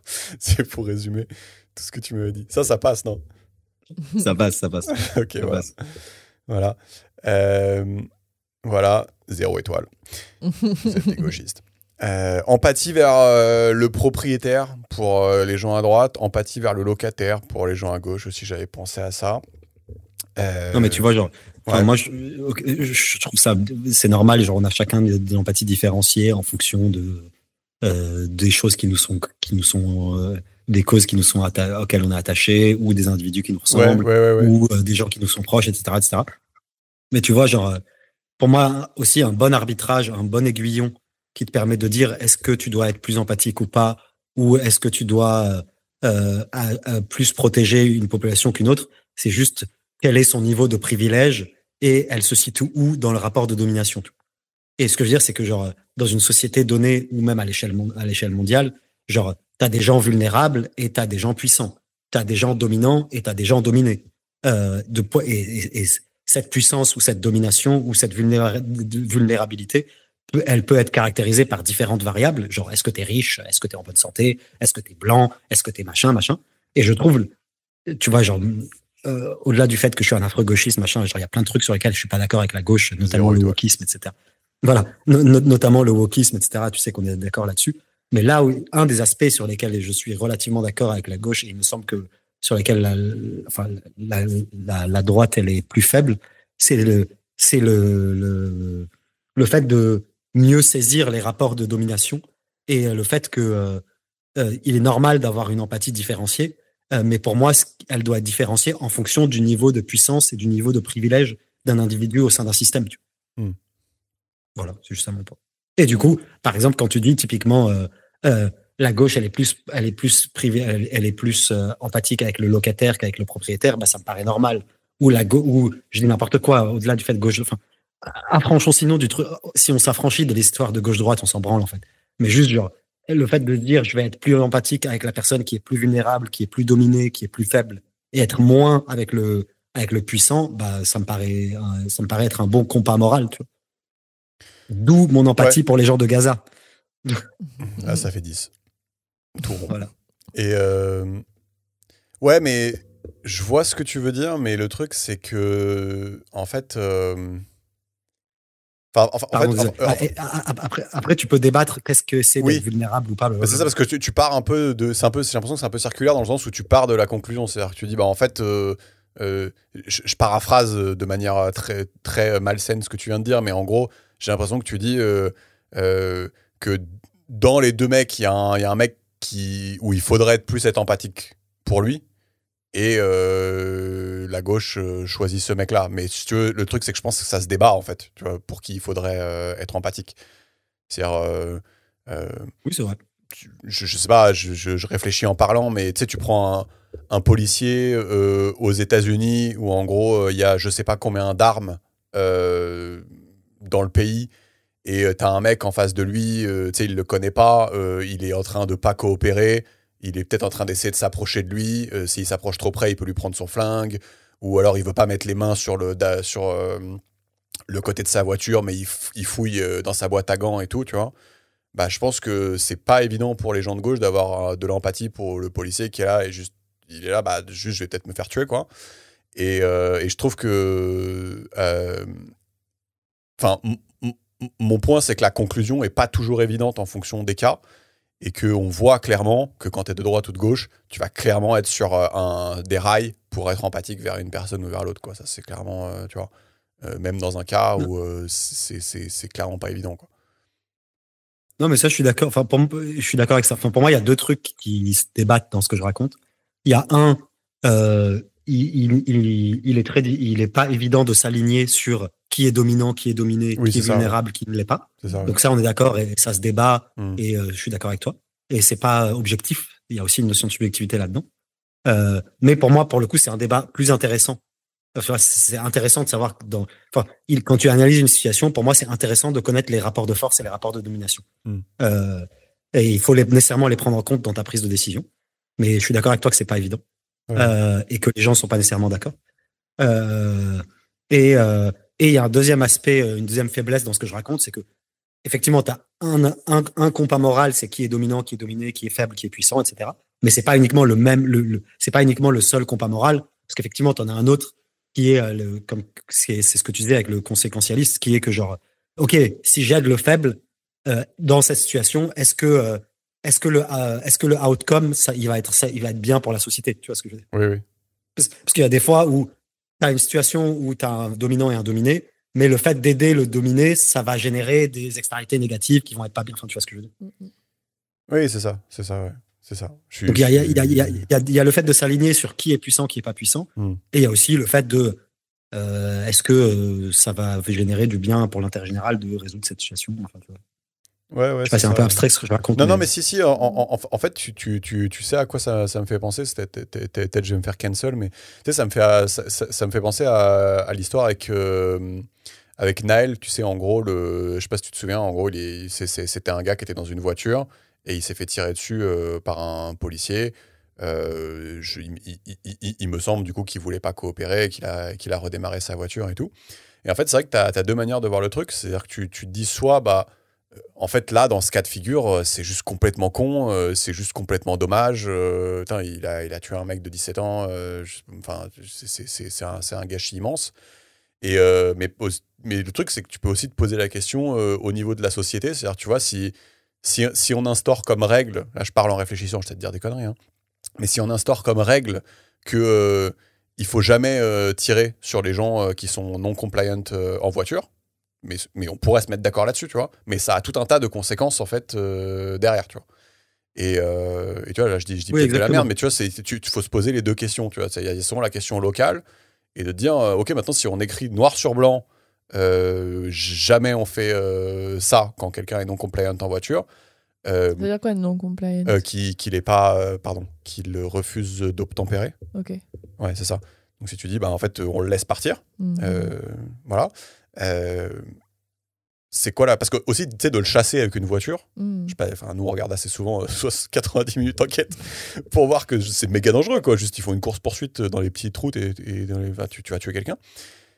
Mais la conséquence de se dire, non, je le laisse partir, je lui tire pas dessus, je fais pas de course-poursuite parce que c'est dangereux, pour toute la société, c'est vrai que c'est intéressant de se dire, mais est-ce que juste, du coup, les mecs, quand ils sont arrêtés, ils vont pas juste se barrer, en fait? Tu vois?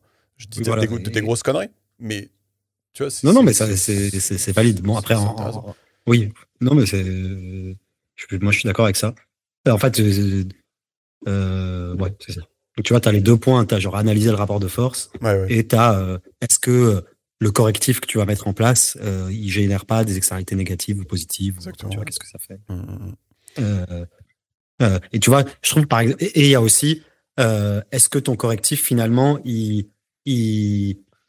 va pas, tu vois, par exemple sur l'histoire de propriétaire locataire, tu vois, il y a pas mal de recherches. Il me semble que ça fait consensus. On me corrige si j'ai tort. Que en fait, instaurer une protection des loyers et un plafond, pardon. Instaurer un plafond des loyers. En fait, in fine, ça génère énormément de tension sur un marché immobilier. Et du coup, en fait, les gens trouvent plus de logement. Oui, d'accord. Ouais. Mais ça, c'est pas un cas spécifiquement français. Genre, apparemment, il y a plein d'études qui ont démontré que dans plein d'endroits où on a mis un plafonnement des loyers, en fait, ce que ça provoquait, c'était une pénurie de logements. Et in fine, les gens étaient niqués pour se loger. D'accord, ouais. Et tu vois, tu plafonnes les loyers à la base, c'est pour protéger le locataire pour pas qu'il se fasse niquer et qu'il paye des loyers abusifs. Et en fait, il se fait doublement niquer. Enfin, tu vois. Ouais. Oui, non, mais d'accord, ouais, c'est aussi, j'imagine. Donc ça, c'est encore un autre sujet, c'est genre. Oui, non, mais oui, mais pareil avec le SMIC, si tu l'augmentes, ça peut partir d'une bonne attention et en fait, au bout d'un certain niveau d'augmentation, en fait, c'est des répercussions. Voilà, donc il y a genre, est-ce que ton correctif, in fine, fonctionne sur la population que tu veux protéger? Et après, même s'il fonctionne sur la population que tu veux protéger, est-ce que dans le système global, c'est ce que tu disais avec le keuf, ça pose pas problème pour d'autres gens sur d'autres aspects? Ouais. Yes. Et donc là, il y avait un autre. Bon, après, en l'espèce, le problème avec les keufs en France, c'est plus qu'il y a des violences systémiques. Bref. Oui, d'accord. Ouais. Ça, j'y connais rien, mais ok. Du coup, il y avait un autre point, et ça, c'est un peu con parce que il n'y a pas de réponse à ce point-là, mais en fait, je trouve ça juste intéressant de se poser la question. Donc, je le dis. Donc, vous allez être déçus, mais il n'y a pas de réponse. Mais je trouve que la question était hyper intéressante. Il se demande à quel point il faut se préoccuper des autres. à quel point il faut se préoccuper des autres. Et donc, il l'illustre avec une formule que je trouve ça trop bien pour réfléchir. Il dit pense à la formule je m'occupe de moi, plus à quel point je m'occupe de ma famille et mes amis, plus à quel point je m'occupe des inconnus, c'est égal à 100% de ton temps. On est d'accord? Donc, tu dédies un certain pourcentage du temps à t'occuper de toi, un certain pourcentage du temps à t'occuper de ta famille et de tes amis, un certain pourcentage du temps à t'occuper des inconnus. Et je trouve que de l'écrire comme ça, c'est hyper rigolo. Donc en fait, si je m'occupe de moi, c'est 100%, bah, t'es le mec le plus égoïste du monde. Et si je m'occupe de moi, 0%, bah, en gros, t'es une sorte de saint, quoi. Et en fait, il n'y a pas de conclusion profonde vis-à-vis de cette formule, mais je trouve que c'est intéressant, je trouve ça trop bien, de se faire la réflexion où chacun, on a envie de mettre le curseur, en fait. Où est-ce qu'on a envie de mettre le curseur au bon endroit? Et c'est vrai que quand on y réfléchit, c'est une question qu'on se pose tous, et avec une grande fréquence, hein, souvent. Est-ce que je m'occupe trop de moi? Est-ce que je m'occupe, par exemple, trop de mes enfants alors qu'il y a d'autres enfants qui meurent de faim dans le monde? Et je trouve que de le mettre comme ça sous forme formule, alors peut-être je suis niqué dans ma tête, mais je trouve ça intéressant. Et dans un livre sur l'empathie qui parle finalement du rapport aux autres, de se poser la question de l'intensité de ce rapport aux autres, c'est-à-dire quel pourcentage tu vas mettre dans chaque case, donc moi, mes amis et les inconnus. En fait, je trouve ça hyper intéressant. Et il n'y a pas de conclusion malheureusement, mais je ne sais pas si vous, ça vous parle de le voir de cette façon-là, là, avec cette formule. Est-ce que ça vous aide? Est-ce que ça vous évoque des trucs, quoi?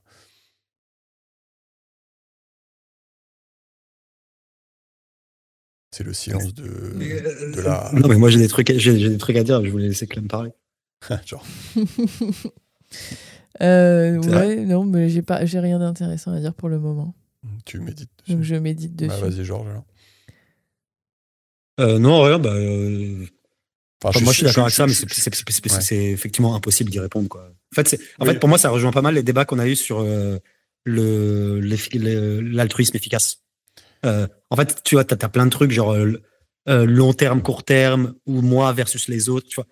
Exemple, par exemple, tu peux être égoïste pendant 20 ans, parce que tu bossais de ouf sur ta boîte ou tu bossais de ouf sur ton instrument de musique, machin, puis à la fin, tu deviens Jimi Hendrix, t'es pété de thunes, et tu peux faire plein de bien autour de toi, tu vois. Tu vois, en fait, si tu prends des exemples extrêmes, en fait, c'est impossible.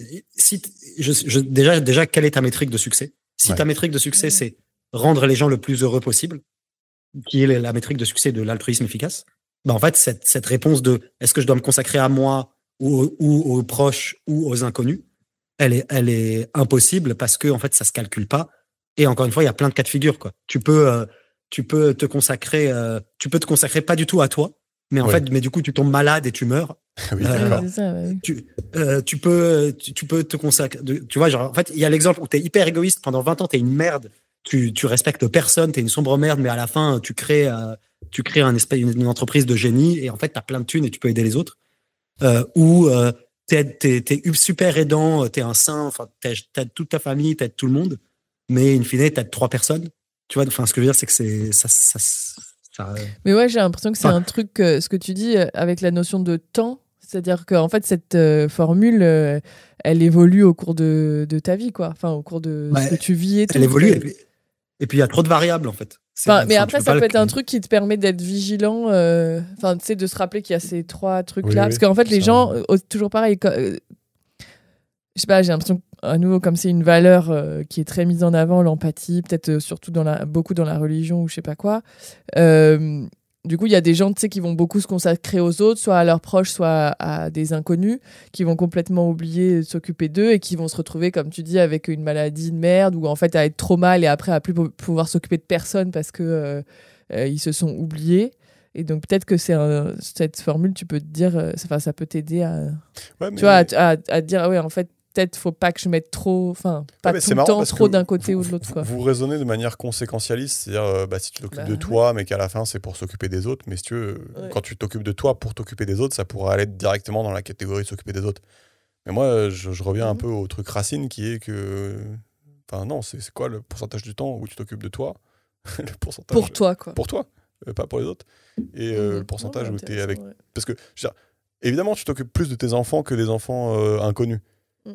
Mais c'est quoi Bah, peut-être tu vois pas, toi, il y a peut-être des gens, justement, ils se... Oui, c'est vrai pas, que... non, ils sont chelous. Mais ok. Bah oui, mais enfin, par leur métier ou par leur implication dans des assos ou je sais pas quoi, pour eux, c'est plus important C'est intéressant. de se dédier à je sais pas quelle association qui sauve des enfants de la famine ou je sais pas quoi. Et du coup, ils vont délaisser leurs propres enfants. Mais est-ce que c'est bien Est-ce que c'est bien, tu vois, je sais pas, parce que du coup, ils ont peut-être aidé plus de gens. Mais... Bref, je ressors quand même avec cette formule-là, je trouve ça vachement cool. Et ouais. Bah, Non, je suis d'accord, mais après, je trouve ça pas mal, mais enfin, moi, au bout d'un moment, genre, ça me prend trop la tête, quoi. Genre, non, mais après, moi, je suis un peu chelou, tu vois, mais ouais, grave. Mais genre, enfin, un moment après, après le truc, c'est que voilà, on a fait 100 épisodes, donc on s'est un peu posé toutes les questions. On s'est posé toutes les questions, on a fait le tour de tous les trucs, ouais. Mais ce que je veux dire, c'est qu'à la fin, genre juste, enfin, de toute façon, tu peux pas. Ce que je veux dire, c'est que pour moi, il y a des questions, où il y a des enjeux, où il y a des trucs sur lesquels tu n'auras jamais de réponse et il faut arrêter d'y réfléchir, quoi. C'est ça. Pour moi, toute question ne mérite pas d'être posée. Voilà. En fait, c'est ça une de mes conclusions du Nectar.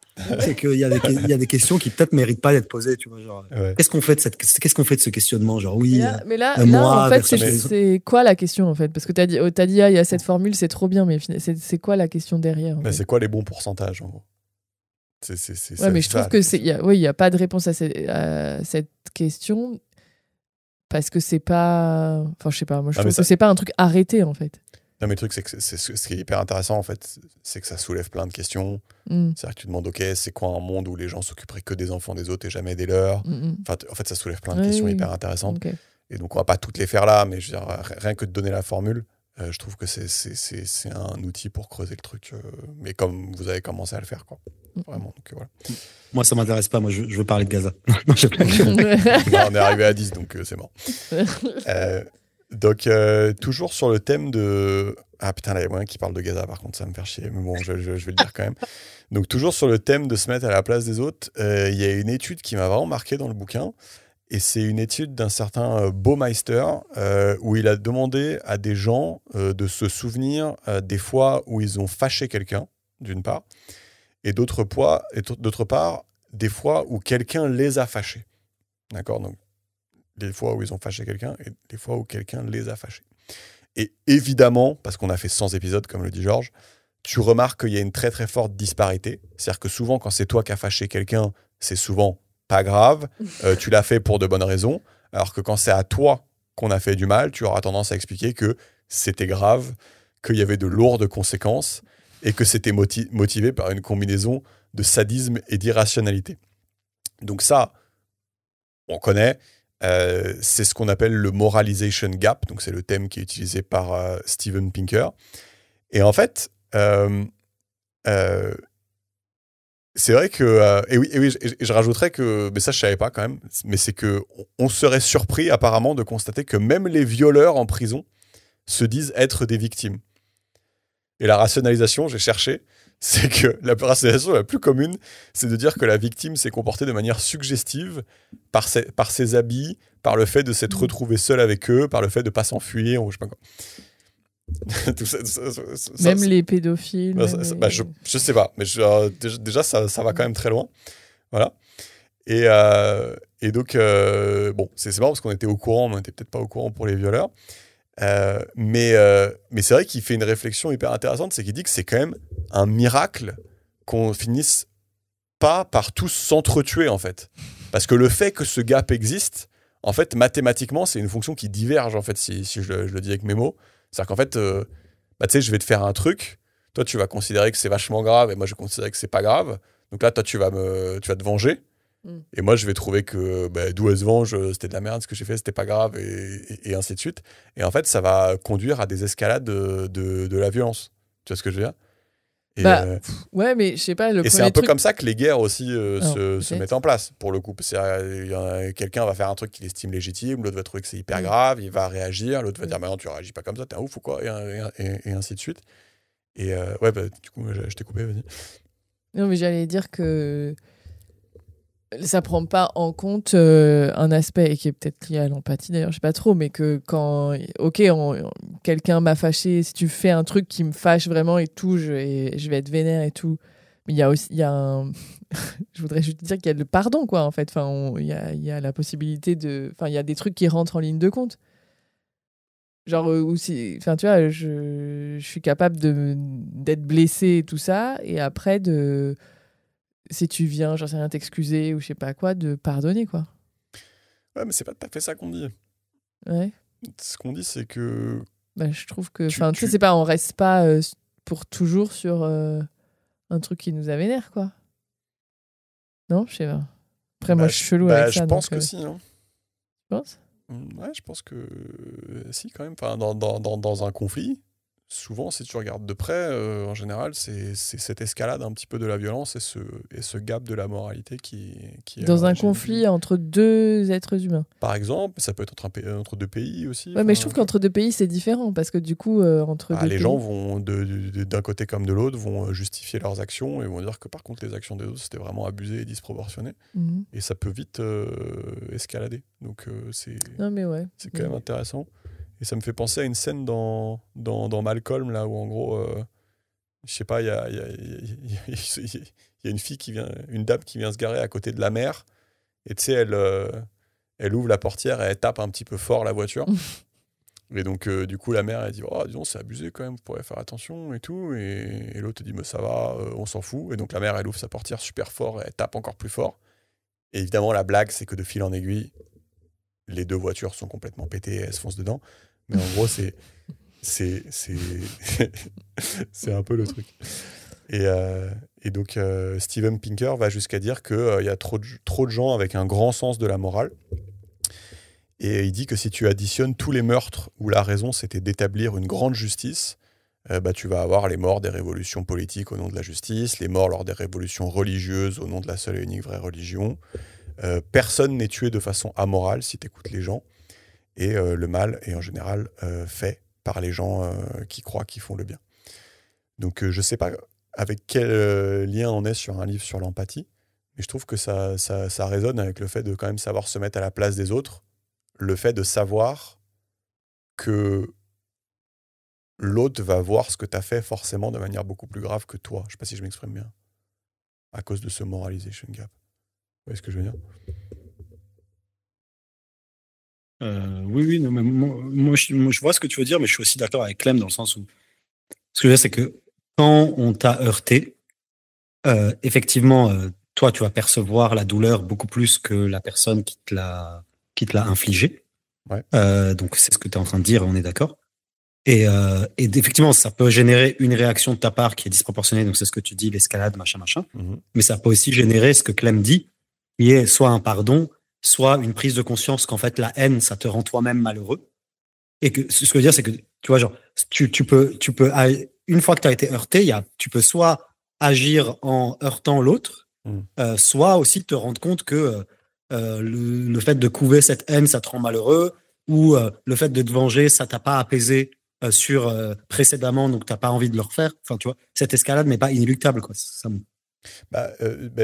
ce que Clap disait, je crois. Oui, ouais, c'est ça. Déjà, elle n'est pas inéluctable. Et puis en plus, c'est aussi peut-être pour ça que tu sais qu'on a un système de justice dans tout pays civilisé pour résoudre les conflits.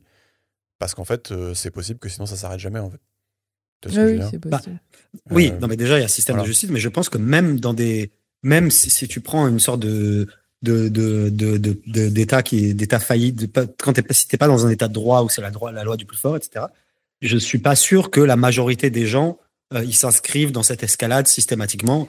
Je pense que tu sous-estimes le côté je me rends compte qu'en fait la haine ça me rend moi-même mal. Genre égoïstement je ne veux pas me venger parce que ça me fait pas kiffer, quoi. Oui, je sous-estime peut-être. Ouais, je pense. Mais ça me fait penser à un bouquin que j'avais lu en philo en terminale où quand même en fait, il disait plutôt l'inverse, que en effet les lois, le fait de créer des sociétés avec des lois et un système de justice était arrivé dans l'humanité, quoi, pour répondre à ça, que sinon, en fait, la violence et l'escalade de la violence était le fonctionnement de base des groupes humains, quoi. Ouais. Donc je reviens, du coup, ça revient un peu sur Du coup, tu te contredis. Bah oui, mais parce que je Avec le réfléchis en écoutant le truc formulé autrement. Ouais. Ça me rappelle ça, je crois qu'il disait ça. Ouais, mais en fait, une fois que tu as dit ça, c'est intéressant de se dire, en fait, c'est quoi mais c'est ce que vous dites aussi, c'est quoi les différentes choses qui sont mises en place pour éviter, en fait, cette escalade. Je trouve ça cool. Bref, ça s'appelle le moralization gap. Et c'est toujours cool de garder ça en tête pour se dire, OK, pourquoi les choses peuvent escalader. Et est-ce que, finalement, je peux pas me mettre un peu à la place de l'autre et me dire...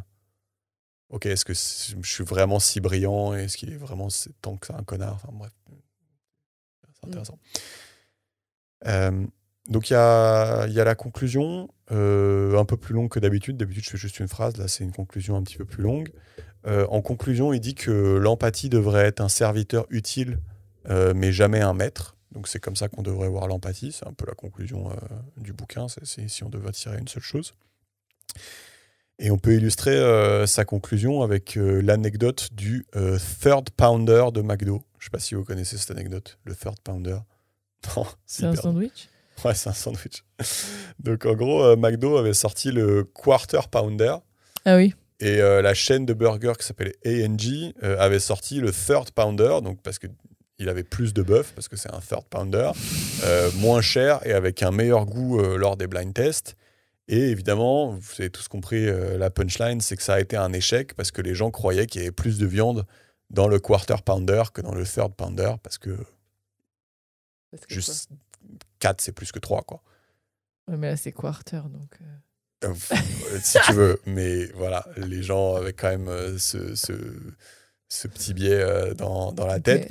Et c'est un peu l'anecdote qui résume le livre, c'est-à-dire que si tu te bases sur tes intuitions pour guider tes actes, tu vas faire des erreurs et on peut faire des calculs de pour et contre et décider ce qui est le mieux. Et on peut reconnaître intellectuellement, je sais pas, que la vie de mon enfant vaut autant que celle de l'enfant d'à côté et que voilà, on va pas la faire passer devant quelqu'un à l'hôpital ou machin. Enfin, bref. Voilà. Et donc lui, il plaide pour mettre en place des règles contre l'empathie. Donc par exemple, il fait une analogie. Imagine, on sait qu'on a un biais sexiste. Donc, je sais pas, il y a une fameuse expérience où, tu sais, quand tu faisais passer des auditions de piano devant un jury, il y avait que les mecs qui étaient pris, ou je sais pas, les mecs qui étaient beaucoup plus pris. Et un jour, ils ont décidé de mettre un rideau pour pas que les gens voient qui jouait. Mmh. Et du coup, là, les femmes ont commencé à être prises. Voilà. Donc en gros, tu sais que tu as un biais sexiste, tu essaies d'y remédier, voilà, pour que ça soit plus juste. Il se trouve que l'exemple avec le piano, il y a beaucoup de gens qui disent que ça n'a pas été reproduit et que c'est probablement bullshit, donc c'est un peu un exemple apocryphe. Mais disons que, sur le principe, l'exemple est intéressant, quoi. Mmh. Voilà. Donc voilà. Il cite un autre exemple, c'est lors d'un jugement dans un tribunal, il est commun que la victime vienne expliquer à quel point elle a été impactée et touchée par un crime. Voilà. Lui, il considère que c'est pas optimal si ça influe sur la sentence. Voilà. Contre l'empathie. Et voilà. Et donc, si on généralise le truc, bah, ça veut dire que la société, l'État, devrait mettre en place des structures qui permettent aux gens de s'affranchir de leurs biais, évidemment. Voilà. Donc, est-ce qu'on est bien? Oui, j'avais un exemple. Je ne sais pas si c'est juste moi qui est vénère par ça. Non, c'est pas mal comme exemple. Je me disais, tu sais, on en parlait tout à l'heure, quand tu es propriétaire d'un appartement et que tu dois choisir ton locataire, par exemple, bah, tu sais, vu que tu as le risque que le locataire il fasse de la merde et il paye pas, et ben en fait, je me dis qu'il y a plein de locataires qui vont choisir, il y a plein de propriétaires qui vont choisir les locataires à la gueule. Je sais pas si vous êtes d'accord avec déjà cette affirmation-là. Et donc je me dis, bah là, il suffirait que typiquement, l'État mette en place des lois qui permettent de t'affranchir de tes biais. Donc typiquement, l'État t'interdit de virer le locataire, mais du coup, l'État te paye le loyer. Voilà. Si le locataire paye pas. Si le locataire paye pas, voilà. Après, le locataire, il a toujours ses emmerdes avec la justice et tout, comme s'il t'avait pas payé à toi. Donc les locataires sont pas incités à pas payer. mais juste au moins, c'est pas juste le propriétaire qui paye, et au moins le propriétaire arrête de choisir à la gueule le locataire. Et donc voilà, ce petit exemple de comment mettre en place des lois pour pas succomber à ces biais. Voilà, donc on peut s'arrêter là. Il finit quand même par admettre avec le recul, que la meilleure critique de son livre qu'il a lu, c'est ceux qui disent qu'on a besoin d'empathie dans nos relations intimes. Et il n'a pas de contre-argument vis-à-vis de ça. En fait, il est content qu'on lui ait fait cette critique. Il trouve que c'est une bonne critique. Voilà. Ouais. Voilà. Donc puis, c'était... ouais, vas-y. Non, mais puis même globalement, on a besoin d'empathie dans tous les types de relations. C'est plus Ah oui, tu veux quel est dire le degré d'empathie et comment... encore une fois, le problème, c'est comment on réagit derrière. C'est pas la présence d'empathie, tu vois. Ouais, enfin, je sais pas, c'est compliqué ce que tu dis, parce que je pense qu'on a aussi vu pas mal de contre-exemples où en fait ça amenait à prendre des mauvaises décisions. Donc je sais pas si on peut vraiment conclure ça, tu vois. Non, mais si par exemple, si tu as zéro empathie, enfin, je sais pas, je suis pas un expert de la question, mais la détresse de quiconque ne va pas t'affecter. Ouais. Et ça, c'est pas souhaitable, tu vois. Les gens qui sont comme ça, on les appelle des psychopathes et on les considère comme des gens malades, du coup. Ouais. Ce que je veux dire, c'est, par exemple, là où ça posait problème, c'est que quand on avait, par exemple, une empathie différenciée qui aboutissait au fait qu'on va privilégier certaines personnes par rapport à d'autres, ou enfin toutes les problèmes systémiques ou les externalités négatives qu'on avait décrites. Mais il faut nécessairement avoir de l'empathie pour vouloir le bien de ses semblables, tu vois. Non, mais le truc, c'est qu'on revient un peu à la conclusion de tout à l'heure. C'est-à-dire que, tu sais, il dit l'empathie devrait être un serviteur utile, mais jamais un maître. Oui, et en gros, c'est ce que tu dis. C'est ce que tu dis. C'est-à-dire que, oui, c'est bien d'avoir un serviteur. Oui, mais du coup, la critique, genre, on a besoin d'empathie dans les relations amoureuses, on a besoin d'empathie tout court, dans tout type de relation. Oui, d'accord, je sais pas ce que tu veux dire. Ok. Mais peut-être que dans les relations intimes, ça peut être un maître. Peut-être que c'est ça qui veut dire. Oui, oui, voilà. Je sais pas. Là, j'accepte. Je réfléchis en parlant. Mais là, il accepte, c'est bon. On peut conclure. Peut-être c'est ça qu'il voulait dire. Non, mais voilà, donc en gros, j'ai trouvé ça quand même assez cool. Enfin, le podcast que j'ai écouté du gars et le livre, parce que c'est vrai que ça fait penser à des trucs auxquels on n'avait pas pensé. Et j'ai même remarqué que j'étais devenu un mec casse-couille, parce que l'autre jour, je sais pas, on faisait un espèce de jeu de rôle avec des potes, et tu sais, tu pouvais te mettre des points en empathie. Et en gros, la définition d'empathie, c'était pas la bonne, tu vois. Et donc, du coup, j'étais là, genre, oui. Est-ce qu'on peut dire que c'est. J'étais trop relou, tu vois. Et donc, bref, voilà. Enfin, du coup, je sais pas si vous avez kiffé. Il y a peut-être eu quelques points intéressants quand même. Bah ouais, non, si, c'est intéressant de. Bon, moi, je trouvais ça intéressant de prendre ce recul-là et de pouvoir se poser des questions quand on prend des décisions. Et genre, c'était cool, non? On pouvait faire plein de parallèles avec Gaza, je trouve. Ouais, bah c'est le. Non, mais j'avoue, moi j'ai pas trop kiffé pour le coup. Et je suis chiant. Non, parce que ouais. Non, mais j'ai trouvé que le propos du mec est assez basique, quoi. En gros, bref, je suis un peu relou, j'ai pas kiffé. Mais non, j'ai pu parler de Gaza, donc c'était bien.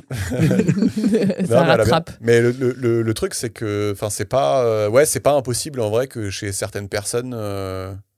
Ça soit évident, les trucs qu'il dit.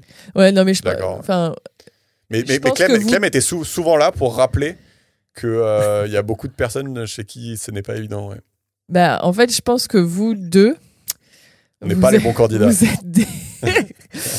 Vous êtes en fait, vous êtes déjà un peu acquis à la cause du gars. En fait, vous avez déjà ce réflexe-là. Ouais. J'ai l'impression plus facilement de prendre un peu du recul par rapport à vos émotions ou par rapport à votre empathie.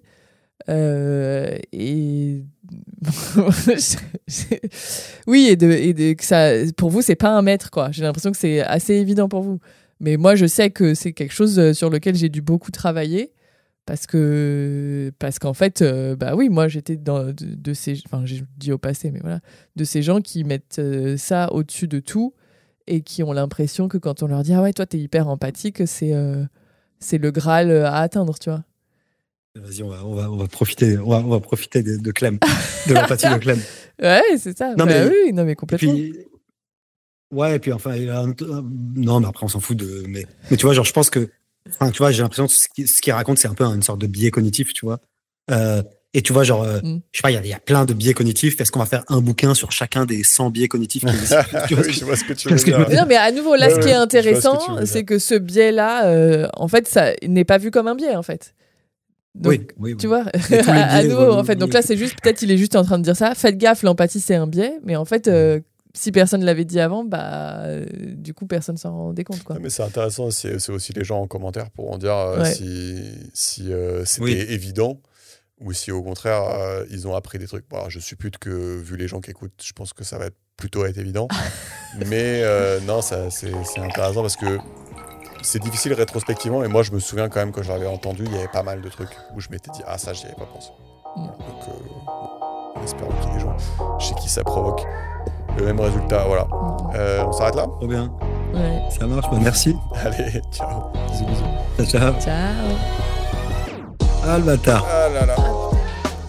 Mais quoi? Ah oui, c'est parce que c'est de la merde le casque.